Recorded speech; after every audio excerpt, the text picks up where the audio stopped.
नाज़रीन आदाब, न्यूज़ 18 उर्दू में आपका इस्तकबाल है। मैं हूं विसाल आजम और अब खबर खास में आज का खास मौजू 23 मई को 2019 के लिए जो वोटिंग हुई है उसके नतीजे आने हैं। जाहिर है 23 मई एक बड़ी तारीख है। 23 मई को एक बड़ा फैसला आएगा। 23 मई को यह फाइनल होगा कि हुकूमत किसकी बनेगी।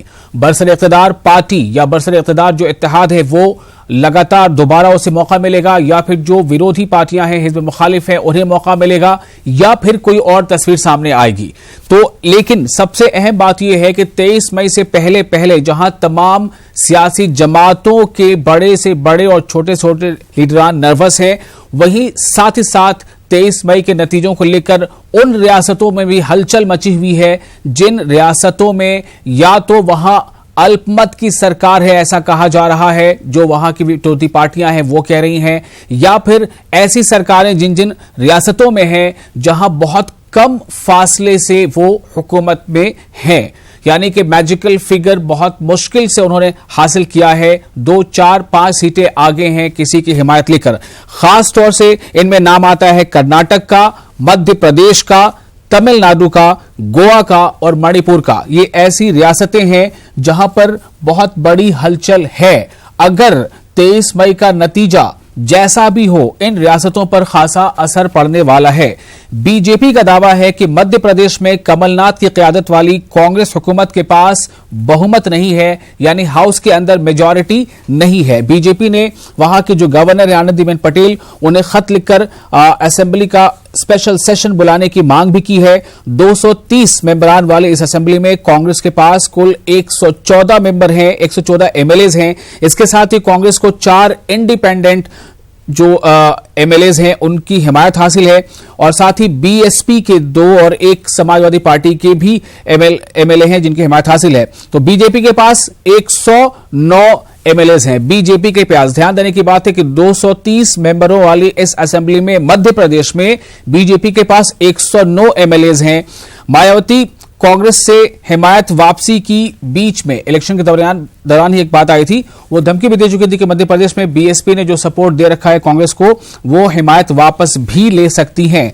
तो अब सवाल यह पैदा हो रहा है कि अगर एग्जिट पोल ने जिस तरह से 2019 के इंतखाबात के ताल्लुक से जो रुझान दिए हैं, तो अगर एग्जिट पोल के रुझानात सही हो जाते हैं और हुकूमत बन जाती है, तो क्या यह समझा जाए कि जहां जहां पर कांग्रेस की सरकारें हैं रियासतों में जो बहुत कम मार्जिन से मेजॉरिटी के साथ हैं, क्या उनके लिए मुश्किल खड़ी हो सकती है?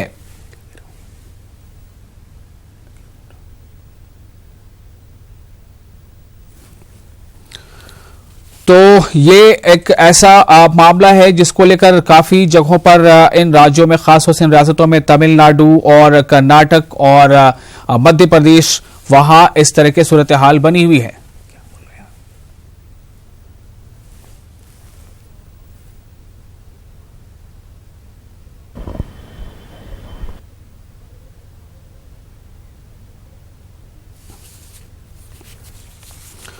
और इस मौजू पर हमारे साथ रिपोर्टर हमारे जुड़ेंगे भोपाल से, और साथ ही बेंगलुरु से भी कुछ खास मेहमान हमारे साथ जुड़ रहे हैं। जो मेहमान हमारे साथ बेंगलुरु से जुड़ रहे हैं उनमें मुख्तार अहमद हैं, जो सदर हैं कर्नाटक मुस्लिम मुत्तहिदा तहरीक के, और साथ ही शशिकांत शर्मा हैं जो वीएचपी के लीडर हैं। आप दोनों का बहुत बहुत इस्तकबाल है। और मनोज राठौर हमारे साथ भोपाल से जुड़ रहे हैं, हमारे नुमाइंदे। पहले हम मनोज आपके पास आते हैं। मनोज, मध्य प्रदेश में क्या सियासी हलचल है? वहां पर क्या ऐसी सरगोशियां हैं कि अगर एग्जिट पोल के रुझानात नतीजों में तब्दील हो गए तो क्या मध्य प्रदेश से कांग्रेस की जो हुकूमत है वो खत्म हो जाएगी? जी बिल्कुल विशाल, जिस तरीके से एग्जिट पोल के रुझान सामने आए थे और खास तौर से मध्य प्रदेश को लेकर और इसके अलावा एनडीए की सरकार को लेकर, तो ऐसे में सियासत मध्य प्रदेश में तेज हो गई। और यही कारण है कि जैसे ये रुझान सामने आए उसके बाद सूबे के जो सीएम है कमलनाथ, वो दिल्ली गए थे, और दिल्ली से आने के बाद आज उन्होंने अपने लोकसभा प्रत्याशियों की बैठक भी बुलाई है, उनको कई निर्देश भी दिए। इसके अलावा उन्होंने इस बात के भी आरोप लगाए हैं कि बीजेपी करीब 10 से 12 कांग्रेस के विधायक को ऑफर दे रही है, उनको अपने कब्जे में करने के लिए, उनको 50 करोड़ का उनको ऑफर दिया गया। इस तरीके की बात उनके कमलनाथ सरकार के मंत्री ने भी कही थी और पीसी शर्मा ने भी कही थी। तो ऐसे में कमलनाथ ने इस बैठक के दौरान इस बात के भी संकेत दिए हैं कि जो नाराज उनके करीब 2 से 3 विधायक है उनको मंत्री बना दिया जाएगा ताकि वो दूसरे खेमे में ना जा सके। तो कमलनाथ ने अपनी तरफ से तैयारी पूरी कर ली है इस रुझान के तहत और वो नहीं चाहते कि उनके विधायक बीजेपी में जाए, क्योंकि बीजेपी लगातार सरकार गिराने का दावा कर रही है, संकेत भी दे रही है। खुद कल जो है गोपाल भार्गव जो कि नेता प्रतिपक्ष है, उन्होंने राज्यपाल को एक चिट्ठी भी लिखी थी और एक सत्र बुलाने की उन्होंने मांग की थी। हालांकि सत्र के पीछे उन्होंने तमाम मुद्दे प्रदेश के गिनाए थे, लेकिन 1 बजे ये भी बताई जा रही थी कि जो है वहां पर सरकार को लेके स्थिति क्या बनती है वो तमाम चीजों पर जिक्र हो सकता है। तो ऐसे में बीजेपी भी तैयार है और कांग्रेस भी। कांग्रेस जो है वो सरकार बचाने के लिए अपनी लड़ाई लड़ रही है और बीजेपी फिर से सत्ता में आने के लिए लड़ाई लड़ रही है। जी लेकिन मनोज, इससे पहले भी जब वहां पर हाउस में मेजॉरिटी साबित करने का मौका आया था मध्य प्रदेश में, तो हमने देखा कि कमलनाथ किस तरह से इस मौके से कामयाबी के साथ निकल गए। और कल भी जो उनका एक बयान था कि ये तो बीजेपी ने वहां शुरू से ये कोशिश वो कर रही है और हर बार जब जब ऐसा मौका आया है हम उसमें कामयाब हो गए हैं, अगर फिर कभी बहुमत साबित करने की बात आएगी तो हम अक्सरियत यानी बहुमत को साबित कर देंगे। तो क्या इस बार वाकई ऐसा लग रहा है कि कुछ मामला सीरियस है? अगर एग्जिट पोल के जैसे ही नतीजे होते हैं तो क्या सच में एक ऐसी ताकत है जो एमएलएस को इधर से उधर कर सकती है?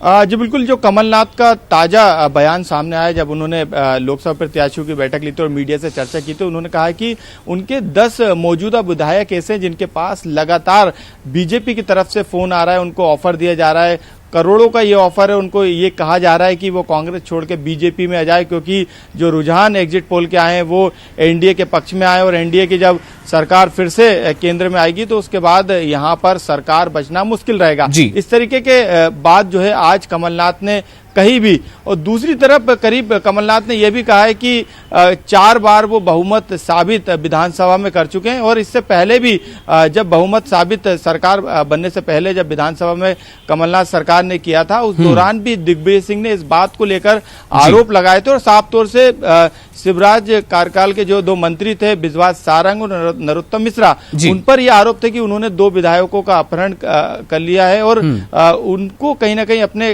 कब्जे में करने के लिए उनको प्रलोभन दिया जा रहा है। तो इस तरीके के आरोप भी उस दौरान आए थे, लेकिन अभी क्योंकि कुछ विधायक ऐसे हैं जिन पर लग रहा था कमलनाथ को कि वो दूसरे खेमे में जा सकते, बीजेपी ज्वाइन कर सकते हैं, उन विधायकों को साधने के लिए अपना मंत्रिमंडल का विस्तार वो जून में करने जा रहे हैं और करीब 2 से 3 मंत्री के अलावा कई जो दूसरी पार्टी का जो समर्थन उनको बसपा का मिला है, सपा का मिला है, उनको भी कहीं ना कहीं कोई पद वो दे सकते हैं, मंत्री बना सकते हैं। तो इस तरीके की मनोज सिर्फ इसी को लेकर एक खास सवाल है छोटा सा, फिर मैं बेंगलोर का मूव करूंगा।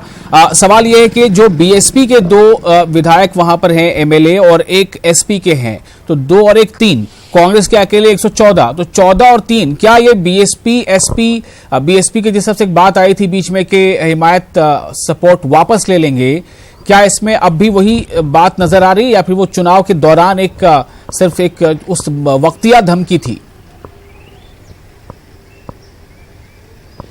जी बिल्कुल, क्योंकि बसपा सपा का किसी तरीके का गठबंधन 2018 के विधानसभा चुनाव के दौरान नहीं देखने को मिला था, तो यही विशाल सबसे बड़ा कारण बताया जा रहा है कि किसी दूसरे खेमे में, बीजेपी खेमे में तो कम से कम बसपा सपा नहीं जाएगी, लेकिन जो 2 उनके निर्दलीय विधायक है, जो दावा भी 2018 में जब सरकार बनाई थी कमलनाथ ने, तो दावा किया जा रहा था कि ये दोनों निर्दलीय विधायक कांग्रेस खेमे के हैं, उनको टिकट नहीं दिया गया था, इसलिए उन्होंने निर्दलीय चुनाव लड़ा और वो जीत भी गए, तो वो अपने खेमे में मान के चले। लेकिन जो नाराजगी अब निकल के सामने आ रही है, उस समय भी कई विधायकों ने मंत्री नहीं बनाए जाने को लेकर आपका मनोज, और ऐसे में जब जी मनोज शुक्रिया, बहुत हद तक तस्वीर साफ है। अब देखना है आगे आगे होता क्या है। सब कुछ 23 तारीख के रिजल्ट पे डिपेंड करता है कि उसके बाद किस तरह से राज्यों में हालात बदलेंगे।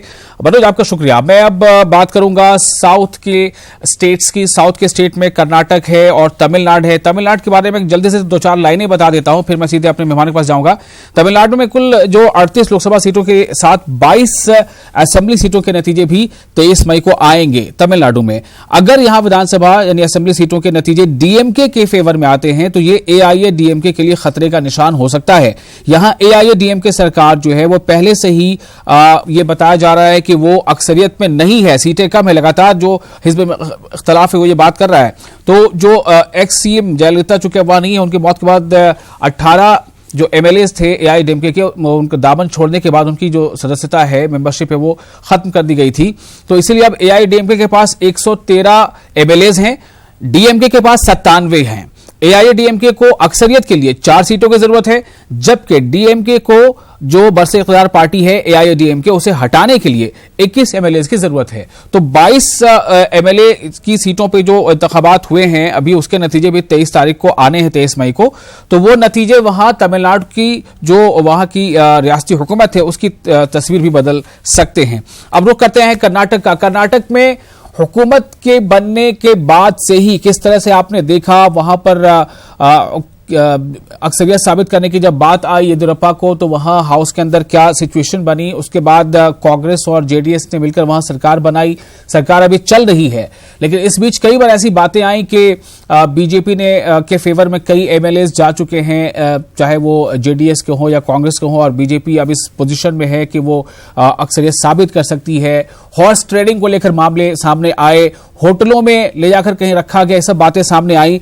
अब फिर ये सुर्खियों में ये बातें हैं, चर्चा में है कि अगर मैं कह रहा हूं एग्जिट पोल के जो आंकड़े हैं उसी से मिलते जुलते नतीजे 23 मई को आ गए और हुकूमत जिस पार्टी की अभी है या जिस अलायंस की अभी है मरकज में, वही हुकूमत आ जाती है, तो हो सकता है कि कर्नाटक की सियासत में भी एक बार फिर से बड़ा उलटफेर हो जाए। कर्नाटक से हमारे साथ 2 खास मेहमान हैं। मुख्तार अहमद हैं, सदर हैं कर्नाटक मुस्लिम मुत्तहिदा तहरीक के, और शशिकांत शर्मा जी हैं जो वीएचपी से हमारे साथ जुड़े हैं। शशिकांत जी, मैं आपके पास पहले आ रहा हूं। कर्नाटक में किस तरह की राजनीति चल रही है? क्या वहां की जो स्टेट हुकूमत है, स्टेट गवर्नमेंट है, उसमें कुछ बड़ा उलटफेर हो सकता है?